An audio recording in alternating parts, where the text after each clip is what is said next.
My Van and Melonine, and well met indeed. I'm Arid here, Galadjerthan, head of the modding team behind Divide and Conquer, and welcome back to another overview for version 3, covering the changes to multiple factions in one go. Today is part 1 of the Forces of Good. Having a look over the list, there is a little too much to do it all in a single video, courtesy of the dwarves who have had substantial changes. So it's going to be broken down into 2 parts for the Forces of Good, and then likely 2 parts for the Forces of Evil. So, the battle raging before you are the factions affected today. There are the Gondorians, the Men of the Northern Dunedain, the Principality of Dol Amroth, and those 3 are up against Bree, Rohan, Dale, the Woodland Realm, and Lothlorien. And I shall endeavour to keep what's happening in the background to your attention. But anyway, let's just run straight in then. So, factors that affect every nation of the Forces of Good first. And we begin with, of course, Ents are no longer counted as elephants in the game's files, and they no longer break the game. They are now just a variant on trolls. So they might look a little different than they did before, but at least they don't crash the game anymore. So that's very, very good. Of course, the Lothlorien and the Woodland Realm can now train Ents as well directly from Isengard, from the, I think it's called it's got a Sindarin name and I can't remember it, but it comes from the Flora Guild. It's a building that's very expensive, and you'll know what it is when you are in Isengard. The all 3 of the no, that's for a different one. Sorry, apologies for that. Right, so those are the only changes that affect generally worldwide for all of the Forces of Good. There are quite a few changes that affect all 3 dwarves, but we'll do that in part 2. So Gondor has only one change, or I should again say that these are only major changes. So there will be lots of little minor changes that took place that did not come to the attention of the changelog because they were not worthy. Anyway, with that out of the way, Gondor's main and only real change for version 3 was that the visual upgrade for Pinith Gelin Cavalry was implemented. So your fiefdom cavalry unit, the warriors from Pinith Gelin, they have a visual upgrade at a blacksmith now. That is all Gondor really got, I'm afraid. Very little attention indeed. Dol Amroth had some changes to their archers, of course. They can now no longer train archer militia. So the archer militia unit that Gondor also get is now gone for Dol Amroth. And instead, their dedicated archer, called Amrothian archers, they are now about militia tier. So they have basically just directly replaced militia archers. Or Silverthorn arrows they're firing into the unit of which we speak. So Amrothian archers, these guys here, are now basically militia archers. They're slightly better, and of course they have a unique visual. Nimrodel rangers are no longer rangers. They are now Nimrodel mariners, and they have been changed to a dedicated, normal, kind of warrior archer. And so by that I mean they've lost their rangers. The range and high damage that rangers do, they've lost those and they've gone down to standard archer damage, but they've gained much better melee stats.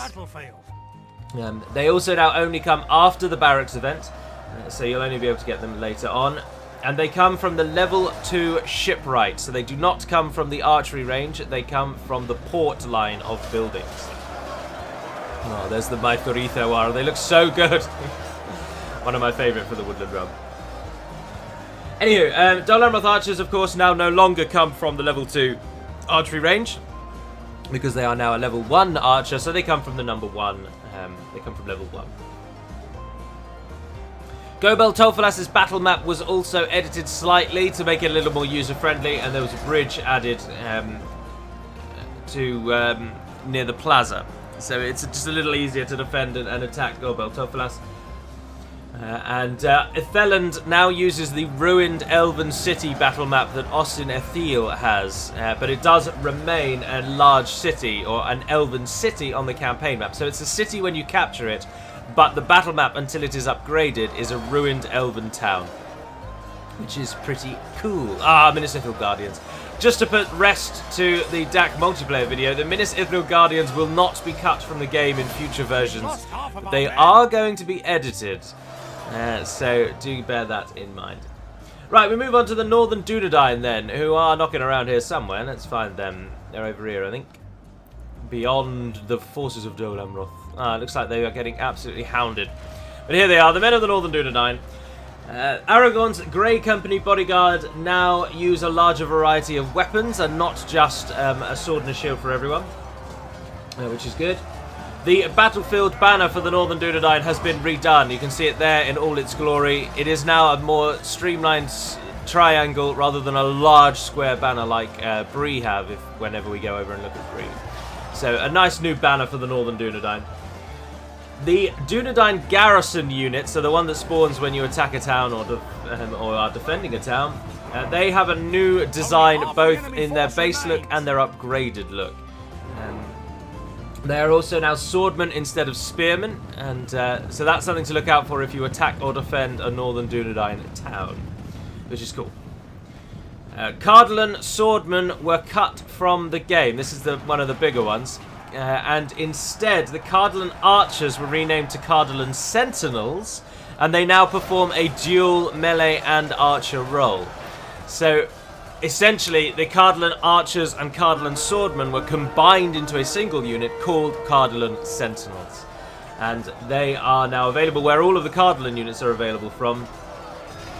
It just helped streamline the Northern Dunedain roster, which was quite large with a couple of units that performed the same sort of function that was unnecessary. You'll have to forgive the ever so slight lag in the camera movement. This is already more than the number of units the game wants to generate with the high visuals I've got applied. I could just turn the graphics down, but when you stand still, they look so good. Anyway, there we are. And then finally, most early game Northern Dunedain units now replenish slightly faster, making up for the fact that the Cardolan swordmen are gone. So a lot of the early tier Northern Dunedain units replenish quicker.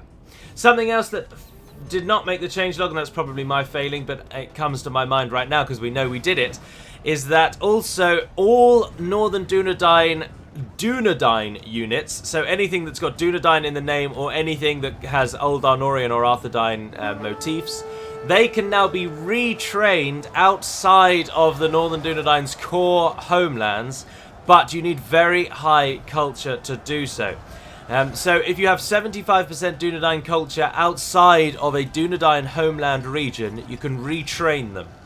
And then I'm fairly certain, please don't quote me on this, but I'm pretty sure we also added a feature whereby if you have 90% Dunedain culture, you can then train Dunedain units outside of your heartlands. So the Dunedain restriction to their homelands is lifted, but you need a very high culture in order to do so.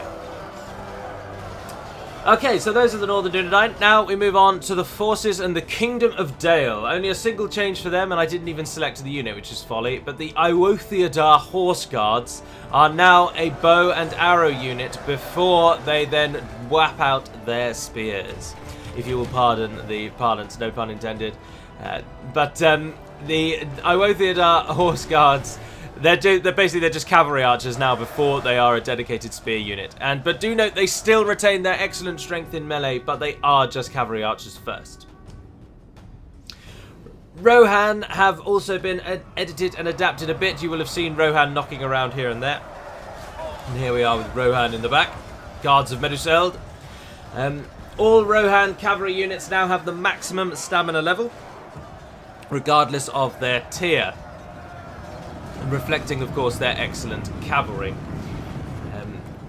Most of their foot units, however, now have lower stamina than they did before, to reflect the equivalent of the fact that their cavalry are now considerably better. Arid heavy lancers now use the lance animation instead of the spear animation, meaning that they now punch much deeper into enemy lines than they did before. They now also have a secondary weapon, because that's how in order to make the lance animation work properly, they need a secondary weapon. So those are the changes for Rohan. Slight buff to all cavalry with stamina level boosting. A slight debuff to all infantry with a lower level of stamina. But your Arid heavy lancers are now actual lancers, giving you a bit of a boost. What are the actual odds at the moment? Ah, dear. We've lost a lot.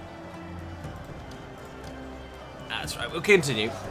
I was thinking maybe I should just kick up a new battle, but no, I think we can continue with Bree. Bree, where's the Barrack arrow? You haven't lost them all, have you? No, I don't know. It's alright, we'll watch these After Dying Guard take on Hierarch. So Bree, they've got a new unit. After saying we'll watch them, we'll go and have a look at it. Of course, you all know the Journeymen were added. They are a militia tier crossbow unit that then have a hammer and a shield once they are finished with their crossbows. And they're just a cool little addition in the earlier time.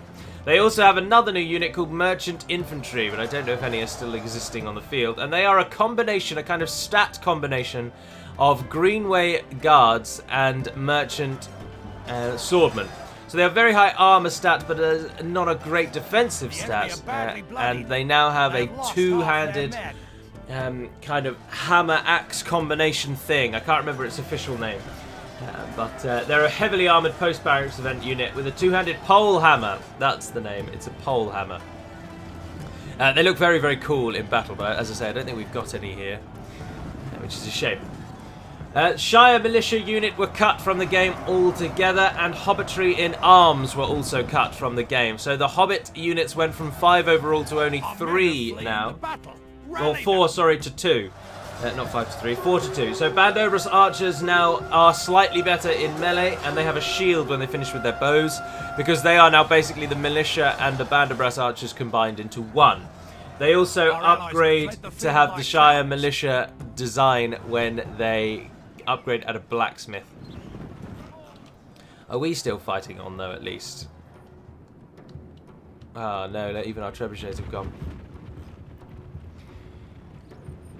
What sheriffs are now armor-piercing in melee, and they use the old weapon that the Hobbitry in Arms did. So Hobbitry in Arms merged with What sheriffs, so they are now a stone-throwing unit that once they finish doing that, they pull out the old Hobbitry in Arms weapon. And likewise, Bandobras archers are now formidable archers, and they have the stats of the Shire Militia in battle. So it was a combination of the two units. Greenway Cavalry and Greenway Men-at-Arms were renamed to Greenway Riders and Greenway Spearmen. Again, just confirming that their names, giving them simplicity with naming. Nomenclature. And there's a new look for unupgraded Greenway units. They are now not Arnorian themed when you first look at them, and instead they upgrade to be Arnorian when you upgrade at a blacksmith. Breland Bodyguard and Gatekeepers, who are standing before us, they have the same sort of treatment. So they now have a different design when they're not upgraded, but they upgrade to look a little bit Arnorian when they do. Which is also very, very good. Breland now also has a much different recruitment system. So no longer do the Breland use a single barracks where everything comes from. They now train their units from more thematically aligned buildings. So they don't get a barracks or stables or a practice range, and instead, units like the Greenway units now come from any road. Any unit that is a merchant comes from the market line. Journeymen come from the masons building, which decreases your the cost of your buildings. Lumbermen and forest hunters still come from the like woodland hunting building. And then I believe all of your militia units come from the town hall, and so every single unit comes from from a building that aligns more with what they actually are, rather than just everything from the barracks. So yes, merchant militia and cavalry come from the market, riders and spearmen, Greenway riders and spearmen from roads, journeymen from the mason's hall, merchant infantry from the trading posts, watchmen, axe guard, sword guard and bow guard come from the blacksmith, and the merchant infantry come from the trading post, but the merchant swordmen and cavalry come from the market. We did lose.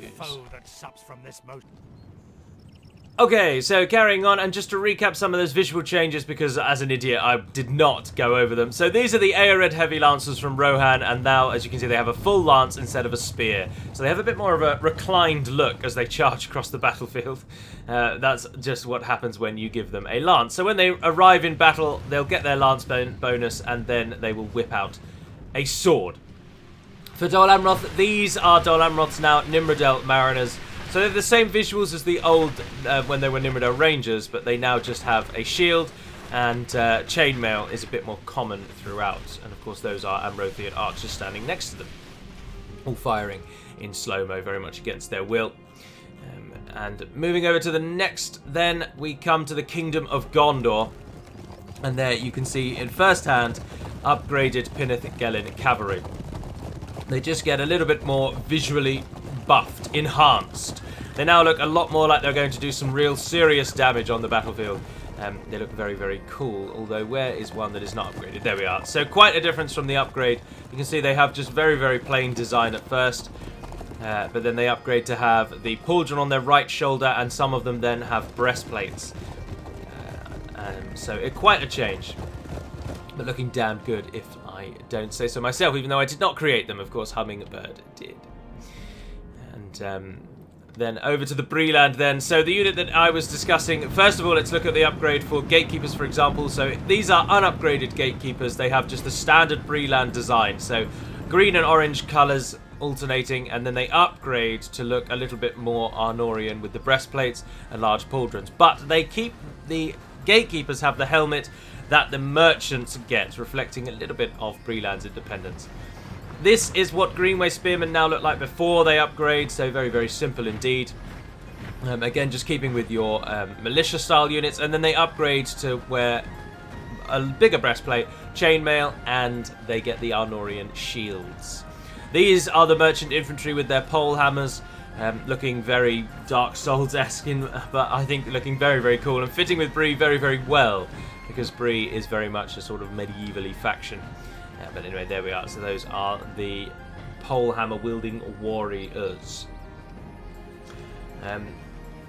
I did not put Dale in. Oh no, I did put Dale in. So there's a load somewhere of Iwothiadar Horse Guards, but I think they might be over there. Yes, they are. So finally then, just as a little recap as well, these are Iwothiadar Horse Guards, and as you can see, they now have a bow before they use their spear. Right, so then we come to the changes for Lothlorien, who we have begun as. First and foremost, there's a new battle model for Lothlorien's captains. Who did I choose as my captain? I think foolishly I chose an Ent, so that guy there. That is the new Lothlorien captain on the battle map.